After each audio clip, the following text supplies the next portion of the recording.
మనకు హైదరాబాద్లో tree survey 2024 నిర్వహించడం జరిగింది. సో ఈ సర్వేలో మనకు ఏంటి అంటే దాదాపు ఈ హైదరాబాద్లో 120 స్పీసీస్ ఆఫ్ ట్రీస్ ఉన్నాయని చెప్పేసి ఈ సర్వే వెల్లడించింది.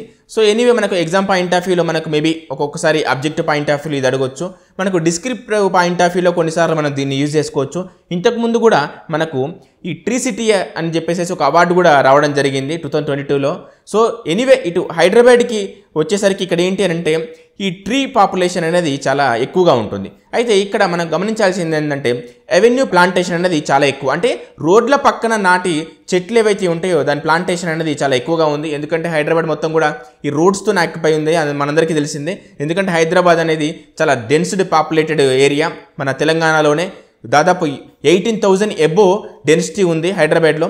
చాలా డెన్సిటీ పాపులేటెడ్ ఏరియా కాబట్టి ఇక్కడ ఏంటి అంటే ఈ రోడ్స్ బిల్డింగ్స్తోనే చాలా ఆక్యుపై ఉంటుంది కాబట్టి జనరల్గా ఇక్కడ ఈ ట్రీస్కి అనేది ప్లేస్ చాలా తక్కువగా ఉంటుంది. సో అందుకే ఈ రోడ్ సైడ్ మనం ఎక్కువగా ప్లాన్ చేస్తూ ఉంటాం. సో ఈ సర్వేలో మనం ముఖ్యంగా ఒక ఇంపార్టెంట్ పాయింట్ ఉంది ఎగ్జామ్ పాయింట్ ఆఫ్ వ్యూలో, డిస్క్రిప్టివ్ పాయింట్ ఆఫ్ వ్యూలో. అదేంటి అంటే ఎక్కడైతే వెహికులర్ పొల్యూషన్ ఎక్కువగా ఉంటుందో, ఎక్కడైతే వెహికులర్ మూమెంట్ ఎక్కువగా ఉందో అక్కడ ఈ ట్రీ పాపులేషన్ అనేది చాలా తక్కువగా ఉంది. దాంతోపాటు ఆ ట్రీస్ పైన డిపెండ్ అయ్యే బర్డ్స్ కానీ మిగతా యానిమల్స్ ఏవైతే ఉంటాయో వాటి పాపులేషన్ తక్కువగా ఉంది.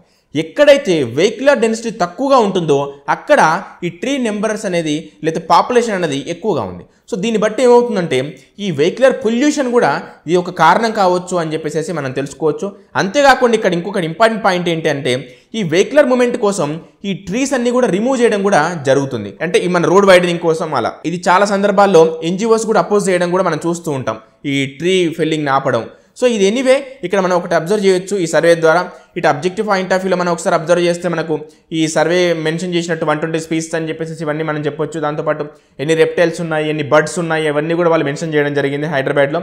దాంతోపాటు ఏంటంటే డిస్ట్రిక్ట్ పాయింట్ ఆఫ్ వ్యూలో ఈ రోడ్ వైడనింగ్ లేదంటే పొల్యూషను ఎలా ఈ ట్రీ పాపులేషన్ తగ్గిస్తుంది అని చెప్పేసి కూడా మనం అబ్జర్వ్ చేయొచ్చు.